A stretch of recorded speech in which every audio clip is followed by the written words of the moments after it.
जय हिंद। आप सभी को स्वागत है आपके अपने यूट्यूब चैनल राउटर इंस्टीट्यूट में। दोस्तों आज के इसमें जो है आपको बताया जाएगा कि वर्ण जो है, जितना भी वर्ण है, इसका उच्चारण स्थान किस किस जगह से होता है। जैसे कि आपने इस तरह से आपने पढ़ा ही होगा, व्याकरण में आपने पढ़ा होगा इस तरह से, जैसे कि क हो गया, च हो गया, ट हो गया, त हो गया, क वर्ग, च वर्ग, ट वर्ग, त वर्ग। यानी कि सिंपल से आपको बता रहे हैं क का उच्चारण स्थान कहाँ है, चौ का उच्चारण स्थान कहाँ है, तो का उच्चारण स्थान कहाँ है। इस तरह से करके आपने तो पढ़ा ही होगा, लेकिन अब जो है आपको उस तरह से अगर आप याद करते हैं तो वो भूलने का चांस होता है। लेकिन जो हम आपको इस वीडियो में ट्रिक बताने वाले हैं ना, उस ट्रिक से जो है आप हर वर्ण के उच्चारण स्थान को आप चुटकी में बता देंगे। ठीक है, तो चलिए बिना देरी के इस वीडियो को स्टार्ट करते हैं और अंत तक इस वीडियो को देखिएगा ताकि आप कहीं भी मिस ना करें और समझ ना पाए। ठीक है, तो उम्मीद करता हूं हम जो है प्रयास करेंगे भाई आप, ताकि जो है इस वीडियो के अंत तक जो है उच्चारण स्थान आपको याद हो जाए। उसका एक आप जो है हम लोग देख लीजिए। सबसे पहले उच्चारण स्थान याद करने के लिए आपको एक श्लोक याद करना पड़ेगा। इतना तो आप कर ही सकते हैं। श्लोक क्या श्लोक है देखिए। आहा कवि कंठ इचयस तालु रट ऋषि मूर्धा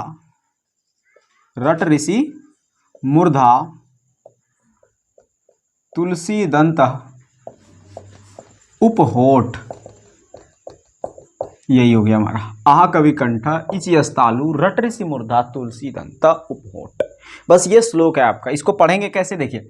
आहा कवि कंठ इचयस तालु रट ऋषि मूर्धा तुलसी दंत उपहोठ। यानी इसको 5 भागों में बांट के पढ़ेंगे। देखिए, आहा कवि कंठ इचयस तालु रट ऋषि मूर्धा तुलसी दंत उपहोठ। ठीक है, 1 2 3 4 5 भागों में इसको आप पढ़ना है आपको। ठीक है, चलिए अब हम लोग जो है देखते हैं इससे हमारा ट्रिक कैसे, यानी कि जो हमारा 52 वर्ण है वो 52 वर्ण हमारा इससे कैसे हम उच्चारण स्थान, 52 वर्ण के उच्चारण स्थान को कैसे हम याद कर सकते हैं। देखिए, सबसे पहला लाइन लेते हैं आहा कवि कंठ। पहला लाइन है आहा कवि कंठ, यही है ना पहला लाइन, आहा कवि कंठ। देखिए, आहा कवि कंठ, अ से अपना हो गया क्या, अ से हो गया अ, हा से हो गया ह, और आकार से हो गया आका। ठीक, और क से हो गया अपना कवर्ग, क से कवर्ग, वी से हो गया विसर्ग, और इस सब का उच्चारण स्थान कहाँ है, कंठ। समझ में आया। अ ह आ कवर्ग और विसर्ग का उच्चारण स्थान कंठ। ठीक है, तो कंठ से उच्चारण स्थान वाला जितना भी वर्ग है, जितना भी वर्ण है वो आपको पता चल गया। कवर्ग में क्या आएगा, क ख ग घ अंग।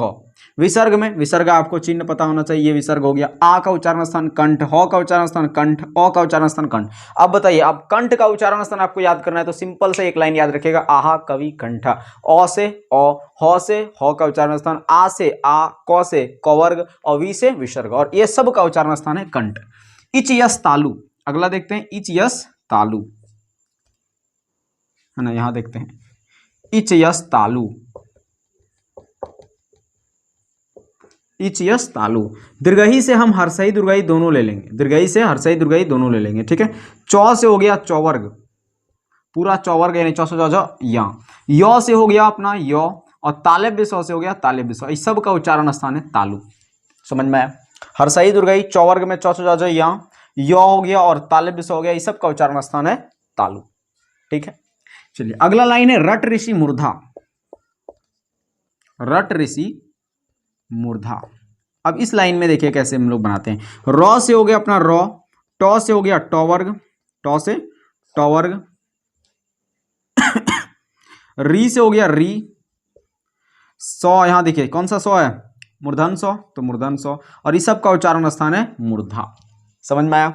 र टवर्ग यानी टॉट डॉडर नौ, और री और मूर्धन सौ, सबका उच्चारण स्थान है मूर्धा। अगला है रट ऋषि मूर्धा हो गया तुलसी दंत, तुलसी दंत, तुलसी दंत, तो से हो गया तवर्ग, लौ से हो गया लौ, लौ से लौ और लिरी आपको याद रखना है, लौ से लौ और लिरी, बस यहीं पे आपको ये चीज याद रखना है, लौ से लौ और लिरी, और यहाँ दंत सौ हो गया, है ना, और सब का उच्चारण स्थान है दंत। तो वर्ग, लौ और लिरी और दंत सौ का उच्चारण स्थान है दंत।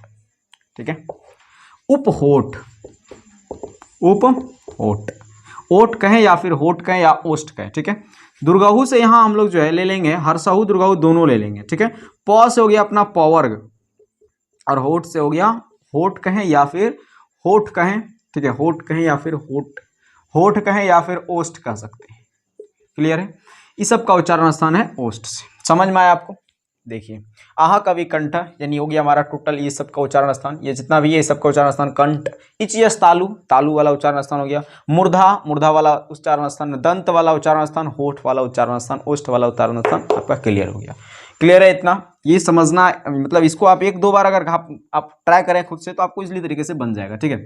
और ये श्लोक तो आपको याद रखना ही होगा, 2-3 बार अगर आप बोले साथ में तो याद हो जाएगा। बोलिए आहा कवि कंठ इच यस तालु। आहा कवि कंठ इच यस तालु रट ऋषि मूर्धा तुलसी दंत उप होठ। आहा कवि कंठ इच यस तालु रट ऋषि मूर्धा तुलसी दंत उप होठ। ये अगर आप याद कर लेते हैं श्लोक तो आपको क्लियर हो जाएगा। ठीक है? चलिए अब कुछ एक्स्ट्रा चीज है, 3 गो आपको याद रखना है, 3 एक्स्ट्रा चीज है जिसको आपको याद ही रखना पड़ेगा। क्या? तो ए और अय, इसका उच्चारण स्थान कहाँ है पता है? कंठ तालु। कहाँ है? कंठ तालु। कंठ तालु। ठीक है? ए और अय का उच्चारण स्थान कंठ तालु।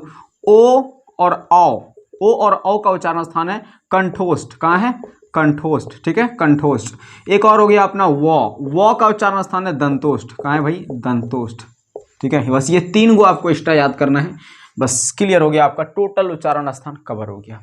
समझ में आ गया? बस इतना ही आपको याद रखना है। और ये आप चाहें तो आप किसी भी क्लास में, 10th में है, 9th में है या 12th में है, किसी भी स्टैंडर्ड में आप पढ़ रहे हैं ना, एकदम बेधड़क आप इसको याद रखिए। बहुत हर जगह काम आएगा, चाहे कॉम्पिटिटिव एग्जाम में है, कहीं पे भी आपको हर जगह ये काम आएगा। ठीक है?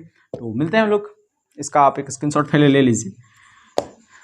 मिलते हैं हम लोग अगले वीडियो में, तब तक के लिए जय हिंद, जय भारत।